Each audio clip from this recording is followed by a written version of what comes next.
Welcome to the GainzCast special edition from Tiger Fitness headquarters in Lobliner, Ohio. Just finished a delicious leg workout. We filmed some of that for you, and I'm alongside my compadre, my partner here, and that is Matt Marano. Matt Marano, an Italian Jew, just like my children. In fact, I consider him. I consider him like a child. So we have a lot of cool topics to go over. I really wanted to see if we could transport this podcasting equipment when we go visit our buddy, our business partner, Chris Jones in Texas. It's going to be a good one. And it appears that nothing broke. But we'll find out after we get this going. And it was well wrapped. It was well. I did a good job. It was good, man. It's like you've been a mover before or something, or in construction. I don't know, but we have a lot of cool topics. We were talking the whole way here, and we're like, you know what? Let's go ahead and just do a podcast and get some things off our chest. And you guys know what's going on in the election. I'm just gonna brush on that real quick. We had no intention, but let's let the cat out of the bag. Let's talk about the 820,000 pound gorilla. Here's our opinion on the election. I'm gonna speak for Matt, if you don't mind. That depends on what you're about to say. We don't know shit about fuck. Oh yeah, no, you can speak for me then. Yeah. We don't know anything. We don't know what's going on. I hear that there's information coming out next week. Like every Twitter propagandist, political analyst, pundit, whatever you want to call them, they all think they have the answer. They have these inside sources. Nobody knows. No one knows a thing. At least we don't. And maybe they do, but I'm not going to turn it into that. But I do want to kind of address some things. And it kind of goes along with a lot of what's going on in society right now. And that is the political correctness and the lack of thick skin and the lack of being able to tell jokes. You know, back in the day, you had Chappelle, you had Chris Rock. Even before then, you had you had Mel Brooks, who was absolutely beyond hysterical. You just had, And you were able to tell these nasty racist jokes. And we don't tell racist jokes. We just make fun of ourselves because, I mean, we're Jewish and it's easy to make fun of Jews. It's like, remember that Seinfeld episode where he's like, oh, you turn Jewish for the jokes. I mean, it's one of those things where Judaism, for me, I always make fun of my upbringing because it was fucked up. And the way I deal with it is through humor. Yeah. My brother and I literally, one second, I just trained legs. I need my Carb 10. Carb 10, by the way, is a superior intra-workout carbohydrate. Shameless plug. Bro, we are not getting advertising revenue on this. I need to sell some stuff. I got bills to pay. I got mouths to feed. So my brother and I actually had Thanksgiving dinner, and we had our in-laws. My brother's in-laws, who are Minnesota farmers. Okay. They were in town. They're awesome people, right? And my brother and I have no filter. My brother's basically me, except taller with less hair. And we had literally an argument of who had the worst attempted murder by our mom. I shit you not. Like, he's like, well, she chased me with a knife. I'm like, she chased me with a hammer. My argument is I was the one with the hammer. And my argument is that the hammer would hurt more, whereas the knife would be quicker. So I think he got off easier. Yeah, I mean, with the hammer, the only... What about the back end of the hammer, the claw? Yeah, but still, the only way to kill someone with a hammer, through the skull. And that's going to hurt like a bitch. Yeah, dude, a knife, you might get lucky and get a femoral artery and bleed out really fast. Yeah. So I'm still, and you know what was really messed up is after they got over the shock that this was Thanksgiving dinner conversation in front of our children, they sided with him. And I think that was clear bias. Yeah, they're just playing favorites. Clear bias because, so you're going with the hammer? I'm going with the hammer. The hammer would suck. That'd be a horrible way to die. Yeah. But see, that's how we deal with things. We don't take life seriously. My brother's extremely successful, extremely overly successful, too successful. The asshole just deadlifted 705 pounds tonight just to beat me by 2 pounds. Fucker. That means we got to get 706 tomorrow. Shit. Or Tuesday. We're doing chest tomorrow. Tuesday. Fuck. Well, we'll do it Wednesday. I have the new weights coming in Tuesday. So the new plates coming in. We're out of weights. We've gone too heavy. We've gotten too many gains. So my brother is immensely successful. VP, senior VP. Hold on. Does he have the deadlift on video? Yeah, he does. He just posts on Instagram. Fuck. It counts. He knows. Shit. He's in digital marketing. It's what he does for a living. He knows that unless it's on the gram, it doesn't count. I know. And he did it at a gym with witnesses, that piece of shit. And but he's immensely successful. I'm talking like high-level executive. But my brother and I, we've never really grown up and we've never bought into the political correctness. Now, he plays the game because he's in corporate America, but I think he'd be just like me if he ran his own business and he'd talk a lot of shit because that's just who we are. It's what we do. And it's also fun. Yeah, I think it's easy to make light of yourself. Like you make light of yourself all the time. It's a way of coping with stress. Yeah. I mean, I wouldn't say I'm necessarily like a stressed person. No. But it makes serious topics way more lighthearted, and I have thick skin. I got made fun of for being Jewish a lot growing up. You build thick skin. It was like it was okay to do that back in the day. Yeah. Which isn't too long ago. I graduated high school 10 years ago. Yeah. So. Same. I experienced tremendous racism and prejudice as a Jewish child growing up.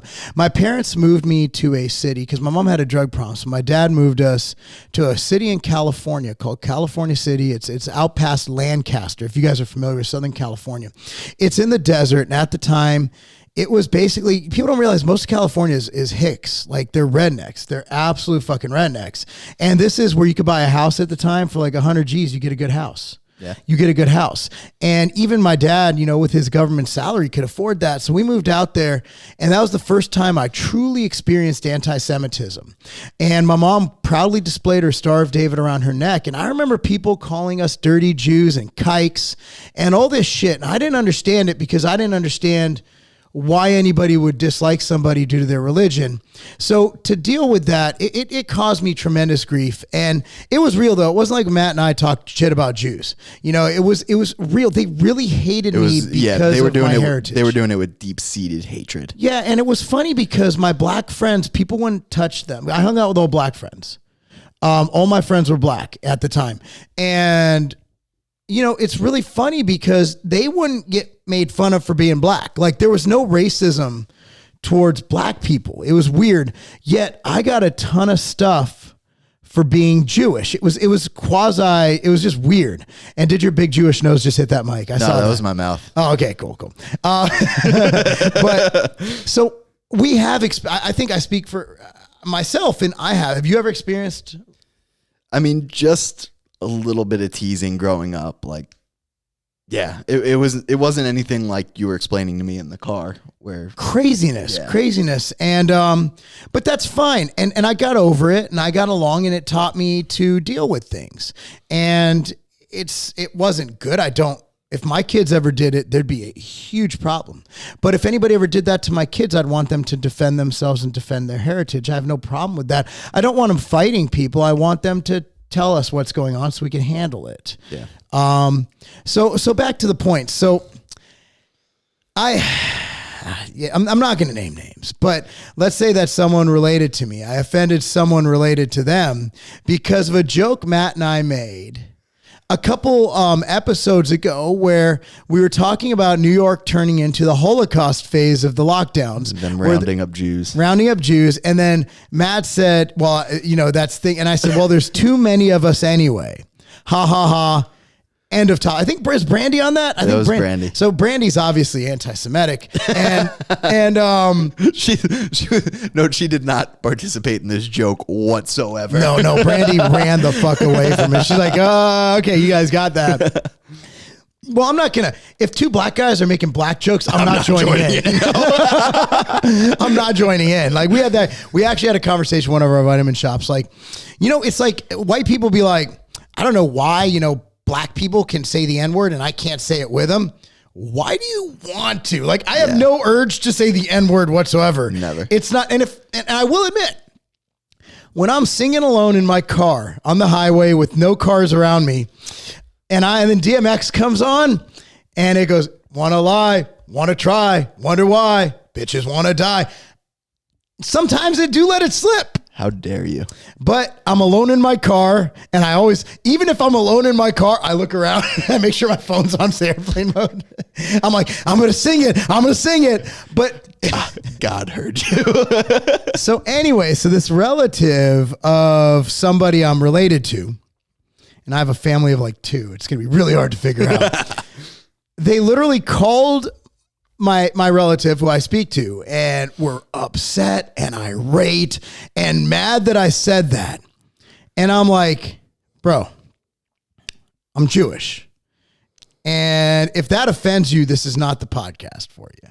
Like, we're not racist. Like, we're not like, you know, saying like, we're not. Like, we're definitely, I'm not. I can't speak for this racist over here. Oh, now you can't speak for me when it's this bullshit. This is wrong. I'm just throwing you under the bus. No, but we are legit like what we say we are. Like, I don't harbor any negative feelings towards anybody unless they do wrong to me.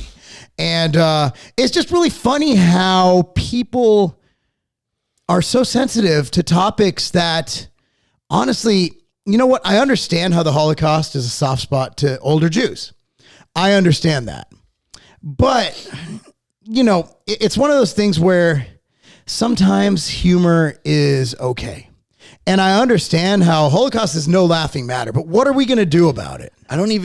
We weren't even making fun of the Holocaust. We were making fun of just lockdowns in New York. Yeah, I think it was actually a shot at how stupid it was that there would be any ill intention towards Jews, because a lot of us, like 6 million Jews in world, my entire family was exterminated. So again, like, if anybody gets a pass, I think it's us. I don't know. I also want to state for the record, I'll speak for myself here. No, you could probably speak for me. Probably speak for you. We're not apologizing for that joke because it was fucking hysterical. It was hysterical. I mean, I literally listened to it the next day and I'm like, ha, ha, ha. And, you know, I think that's the thing. We're lighthearted, and, you know, it's one of those things you just got to be, you can't be offended by everything, guys. And there's certain topics we're not going to touch. We're not going to touch. It's not our place. It's not our place. I'm not going to touch systemic racism. I'm not going to touch it. I'll give my opinion on it. And, you know, just a broad thing is, first we need to identify and define systemic racism, then come up with a strategic plan on how to fairly reduce it without affecting others and not making it reverse racism. Yeah. Okay. That's all I'll say. I can't speak for, I had this conversation with Mike Rashid. We've had this conversation 20 times, and I come to the same point. Like, I do not know what it's like to grow up black in America. You don't know what it's like to grow up white and Jewish in America. We don't know. All we could do is count on the human emotion of empathy, the human ability to empathize, and hopefully we can understand what it's like. But I do understand different people get treated differently based on how they look. Even fit people are found to get employed easier than fat people. Yeah. Things like that. But it might not be systemic. Points to emotion. And sometimes people subconsciously might have a feeling. A black owned business might do the same to a white guy. We don't know. Like, we can't read minds. Yeah. So we can't read minds. So there's always going to be bias in the world, and you can't legislate bias. So my whole thing is, that's so far beyond this topic, but I just wanted to get into the fact that lighten the fuck up. Like, lighten up. I laughed hard, and so did many of my friends who weren't white, at Chris Rock Bring the Pain, at Dave Chappelle's The Race Draft, you know, at, you know, that's just me. But if you want to be offended, again, it's going to be a rough life, because the world is a cruel place. And if we can't make light of it sometimes, it's not a world I want to live in. I want to be happy. I want to smile. I want to celebrate our differences. You know what? Yeah, we made a joke about a joke, but you know what? I'm the first one to say I will never renounce my heritage. I will never, ever be ashamed of where I came from. I will never be ashamed of what my ancestors struggled with. I will never be ashamed of who I am and what my family did to get me here, which means my grandfather escaped from Auschwitz so I could be here today. And I will never apologize for my heritage, but I'm going to make Jew jokes. and my grandfather, as stern as he was, he had a dry sense of humor. And the dude got shot, escaping Auschwitz. He recovered. He came back and fought against the Nazis. He would have laughed at that joke. I'm just saying. But I think I just wanted to address that, man. Yeah, I think it needed to be addressed, and I think it needs to be said that, like, jokes are jokes, and they need to be taken as such. Like, obviously, we didn't mean there are too many Jews, because then we're just setting ourselves up to be killed, and we don't want that. Yeah, we're not on a suicide mission here. I think another thing is we just really wanted to make fun of the governor of New York, who is Cuomo, who's I don't like. I don't like him at all. But again, you elect your governor based on like we have a great governor in Tennessee. I like Bill Lee. He's done a great job. I like how he handles things. And but I'll tell you what, I'm jealous. I'm jealous of South Dakota.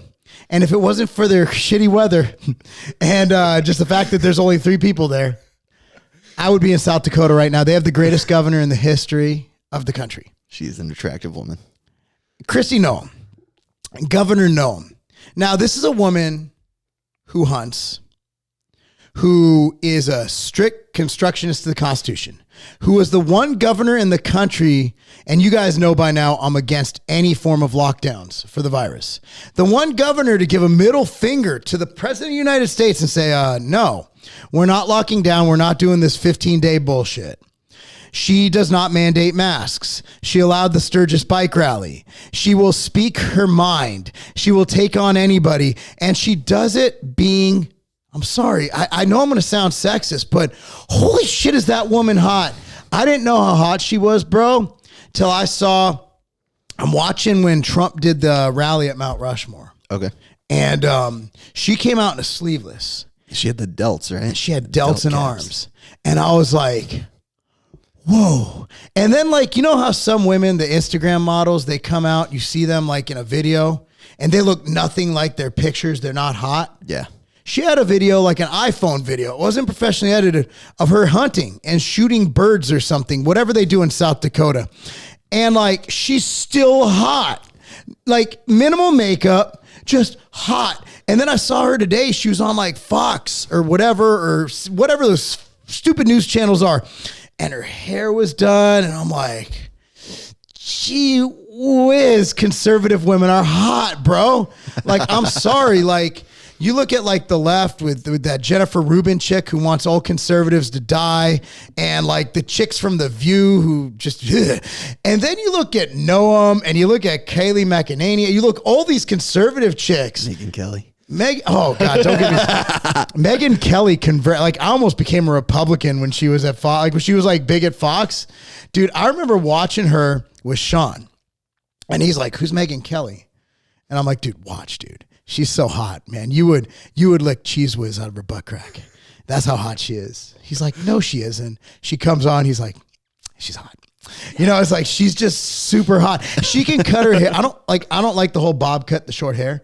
Megyn Kelly's so hot it works. She pulled it off. She pulled it off. Dude, I'm just saying, if you're choosing political affiliation by hot women, like Democrats used to have all the actresses and they still do. Take all your ethics and all your morals out of Everything. it if you're just choosing it by who has the hotter women.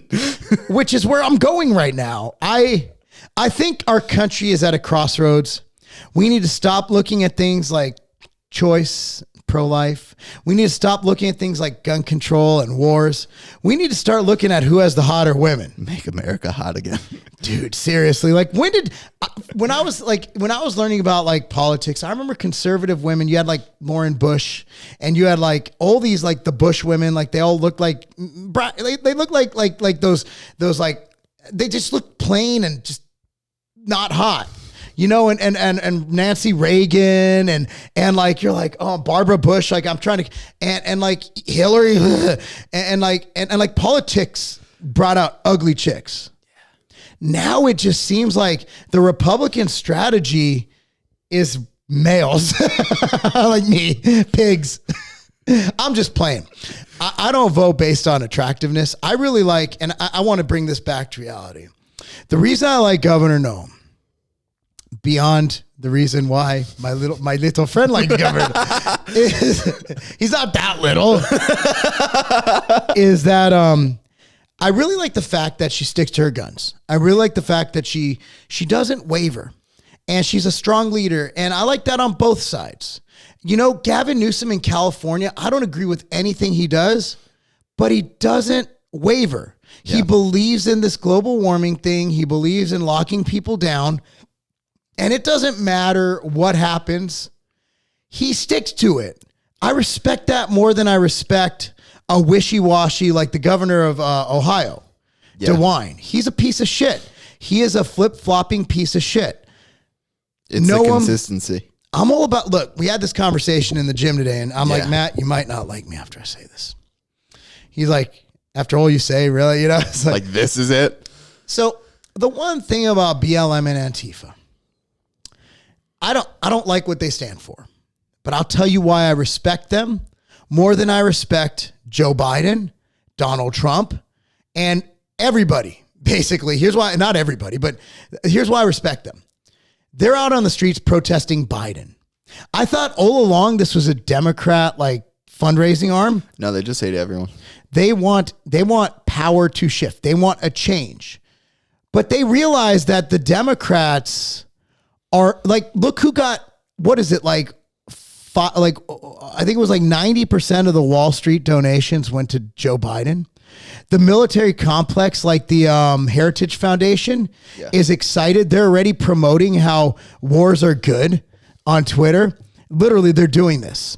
And dude, BLM and Antifa realize, and maybe I agree with them more than I thought I didn't, but they realize that both political parties, and whether Donald Trump Both is political parties or both candidates?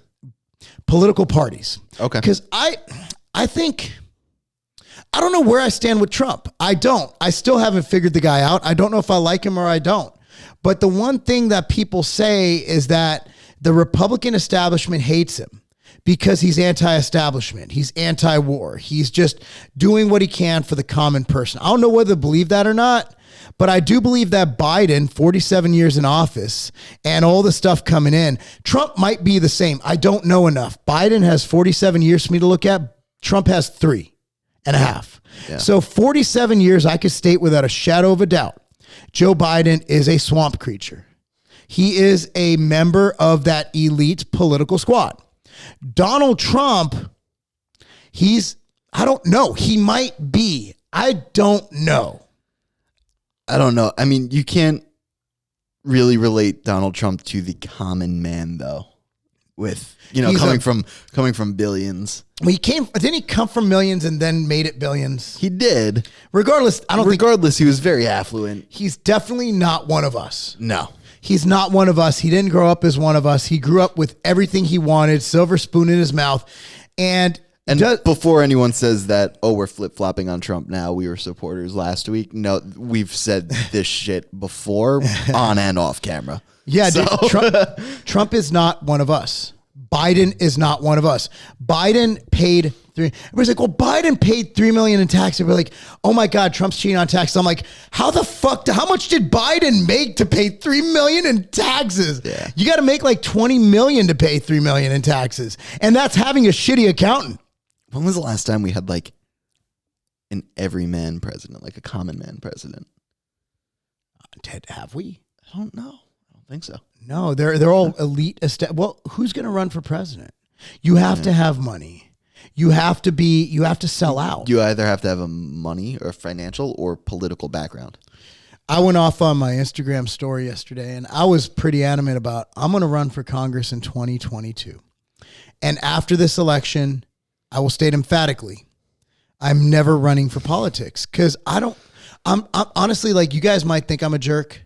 You guys, Matt might think otherwise. I think I'm a pretty fucking nice guy. Like, things we do, we just did a video right here 2 weeks ago. One of our employees was born with, basically he had messed up teeth. Like, he only had 8 teeth. They were baby teeth. And when he went in the army, he's a veteran, they pulled out his baby teeth. So he was left having to chew with his front teeth. He had no back teeth. So we literally paid tens of thousands of dollars to fix his teeth. I don't see Biden or Trump doing that for people. And also, like, the stuff they put families through. And you guys say, oh, Hunter Biden is a piece of shit, right? Yeah. Can you imagine, even if my kids were perfect, the shit they would dig up on me and my family and everything? You've got it pretty laid out to the public right now. Dude, all they'd have to do is go on my YouTube channel and it would be, dude, I've already been I was in a libel case where I was suing for libel. Mm-hmm. And I shit you not. We're in the mediator's office. And so the way these things work is you're in a room and the other party's in another room. And you have a mediator go to one room, talk shit, go to the other room, talk shit. And they literally, in front of my attorneys and their attorneys, played a video of me talking about the time my wife was in error put on X Hamster, which is a porn site. Katie, and so Katie was literally put on this site, and the title was like, my wife was on a porn site. And it got great views. And so literally they took a normal, like she was doing lateral raises, but it was like Katie was in really good shape. And she was wearing just fucking leggings and a shirt, right? But you know, she has fake boobs. And so they literally slowed it down and played porn music in the fucking background. It got great views. I was really impressed. And I contacted xhamster.com. And I told them to take it down because she's a mother and this and that. Yeah. And they were great. They emailed back, dude, I'm so sorry. Somebody uploaded this. We took it down. They took it down right away. So I told this story, and I'm sitting in front of my attorneys, in front of their attorneys, watching this video of me cursing and talking about my wife being on a porn channel. And then I might have made a money shot joke. And I'm like, if I ran for office, that shit would be on fucking CNN. Yeah, Trump's wife was, she's posed nude and she made it. They made it. Yeah, but those are beautiful small tits. Dude, I was like, that was when I decided I'm voting for Trump. Like, he gets to see those? Like, they were nice. They were small, but they were like, you know how when you have like, there's good small boobs and bad, like lopsided? Hers were like perfect small tits. Well, they're not real. I still think they're fake. Don't care. Don't care. I take steroids. You think I give a shit about you? I mean, I'm not the guy. I'm a bodybuilder by any means necessary. All right, fair.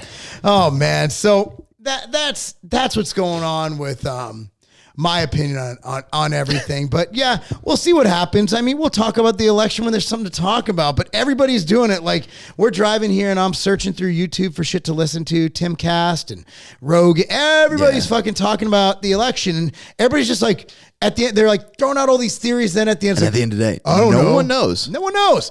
I'm just going to wait for it to develop. Until then, we're just going to talk about Kristi Noem and Melania's tits. And, yeah. How about what is it? How about that message you got, that DM?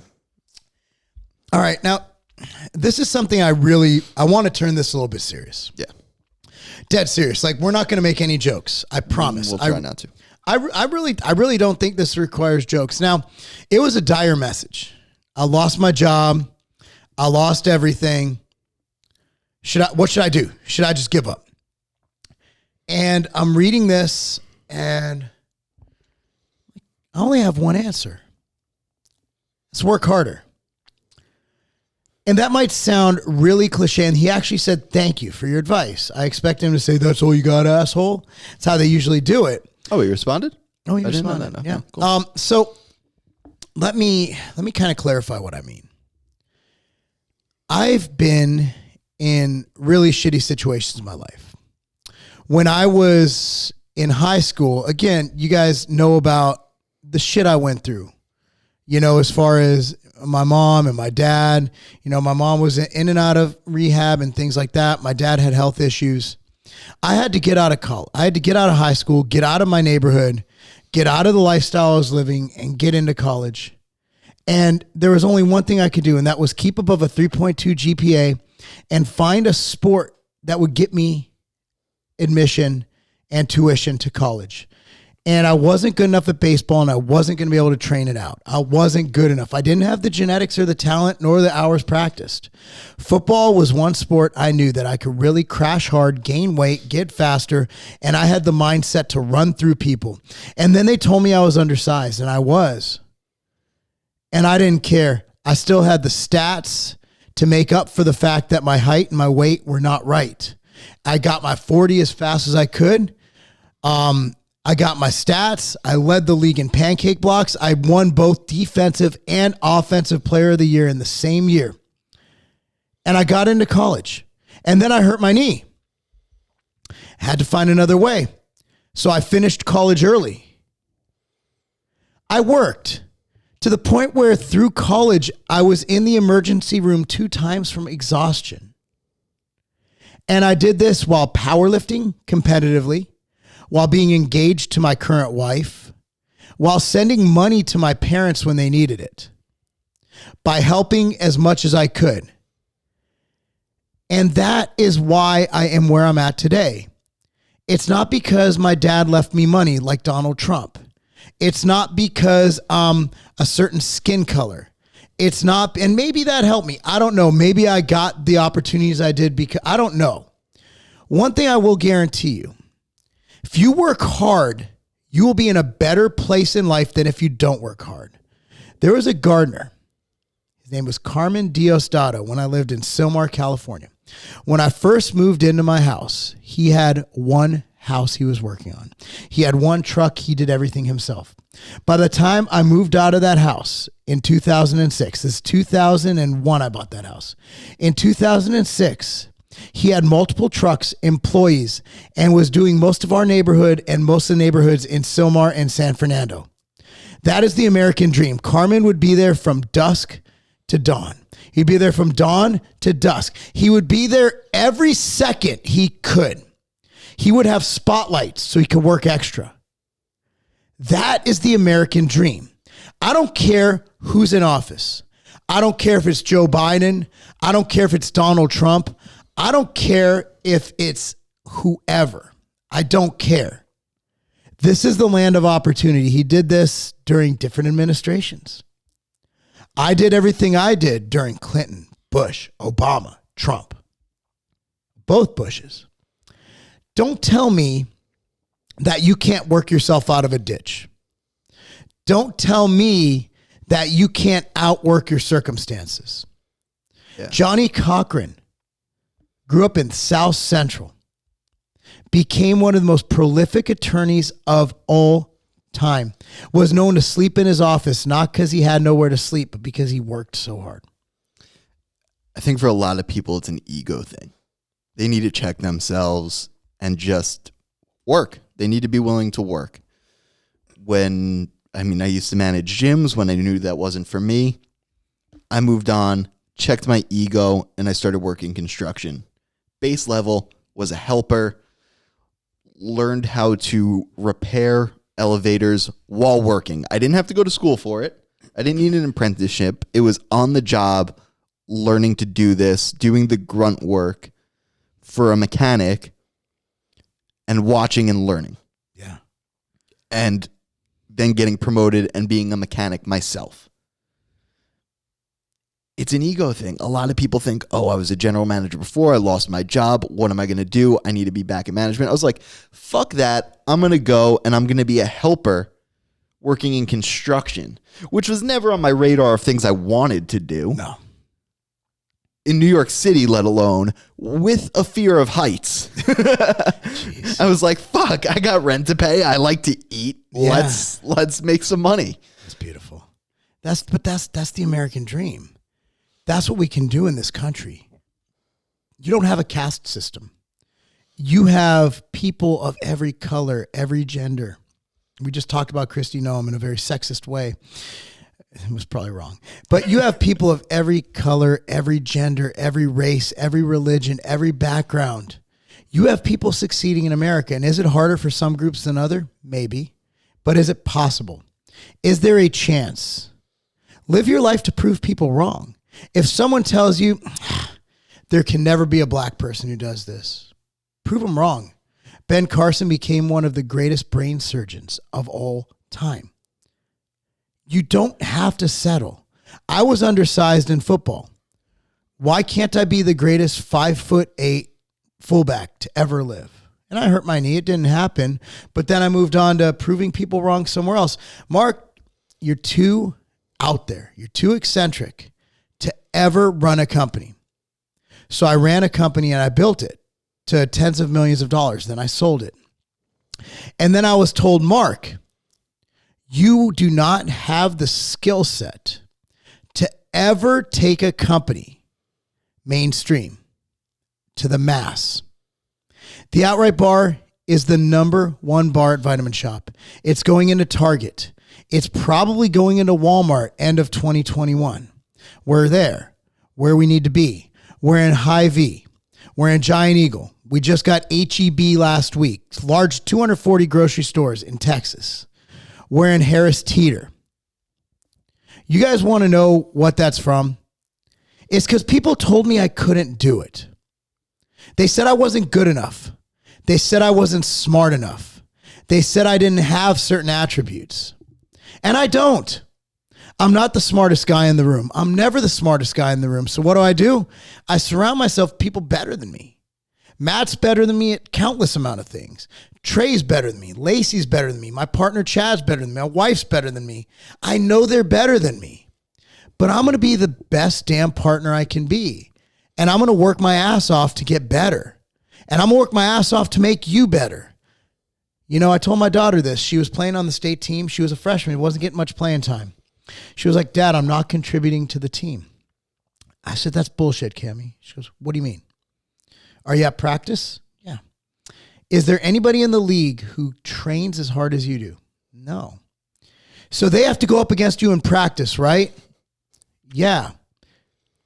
When they go to the game, that's a vacation. Because Cammie's going to body you into the ground. Yeah. I'm like, you are as fundamentally important to that team than the starting midfielder, than the starting winger, than anybody. Because without you, they don't get that look. Without you, they don't get that training. And next year, when it's your turn, you shine. But right now, you got yourself a ring because you were there. And that ring is on everyone's finger on that team because the entire team, 19 girls, got together. Some were good at defense, some were good at offense. But they complemented each other's weaknesses and they worked and worked and worked to get better and better and better. And that's why they won the championship. It's not because someone was born with great skill. There's 11 girls on each team. One person is not going to make the difference. Soccer is a passing game. It's a team sport. It's a possession game. Lionel Messi is the greatest soccer player in the world. Did he win the World Cup? No. Why? Because the other 10 people on his team didn't complement his talent. That's the message for the day, guys. There is nothing you can't overcome. There is nothing you can't beat. The only thing holding you back is your mind. Certain things are unattainable, like me and Matt being in the NBA. Never going to happen. No. However, at what we're doing now, can we be better every day? Can we lift more? Can we eat better? Can we work harder? Can we be nicer to our family? Can we check our issues? Can we do all that? And the answer is absolutely. You just have to be willing to admit that you're not the best. And you need to get better at everything you do. Absolutely. Hard work can conquer anything. It can conquer a lot. It can conquer a lot. And if hard work is combined with smart work, the possibilities are infinite. They're endless. And I guarantee you this. If you want something in life, you might not get it. But you damn sure won't get it if you don't try. Try. And if you fail, move on. Try again. That's a good way to end the podcast, man. I think so. We started out really jovial and fun. Ended up with some Gary V shit. We got serious real quick. Yeah, that was really serious. But anyway, guys, we appreciate you watching. If you're not subscribed to the Tiger Fitness YouTube channel, go ahead and subscribe now. The GainzCast YouTube channel, subscribe to that. If you're listening on Spotify, be sure to make sure you're subscribed or whatever you do on Spotify to this. Apple Podcasts, we're killing it on right now. Didn't expect that one. Yeah, overtook Spotify. Yeah, I never expected that. iPhones for the win. And be sure to follow us on Instagram. I'm at Marc Lobliner, and you are? Matt A. Marano. And anyway, guys, we'll see you guys next time. Appreciate you. This is the GainzCast. And that's not a game.